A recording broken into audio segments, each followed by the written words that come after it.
নমস্কার, জয় মা মনসার জয়। আমি কাকুরগাছি মা মনসা মন্দিরের তরফ থেকে সকল ভক্তবৃন্দকে, যারা মাকে মোবাইলে দেখছেন, এসে মন্দিরে পুজো দিচ্ছেন, মোবাইলের মধ্যে মানসিক করছেন, পুজো দিতে ইচ্ছা হচ্ছে, আসবেন। আপনারা সোম থেকে শনি, সপ্তাহে সোম থেকে শনি সকাল 7টা থেকে 11টা মায়ের পুজো নেওয়া হয়। 12টার মধ্যে মন্দির বন্ধ হয়ে যায়। রোববারটি মন্দির সম্পূর্ণরূপে বন্ধ। আপনারা কেউ আসবেন না, ভক্তদের থেকে রোববার পুজো নেওয়া হবে না। রোববার মা মন্দিরটা সম্পূর্ণরূপে বন্ধ রেখেছেন।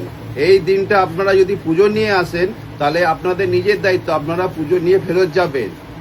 যার জন্য আমরা এই ভিডিও মারফত আপনাদের মাধ্যমে এই সংবাদটি দিচ্ছি যে রোববারটি আপনাদের জন্য, অর্থাৎ ভক্তদের জন্য সম্পূর্ণরূপে বন্ধ থাকবে।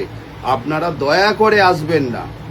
আপনারা আসুন সোম থেকে শনিবার সকাল 7টা থেকে 11টা আসুন, পুজো দিন, মাকে মনস্কামনা করুন। জয় মা মনসা।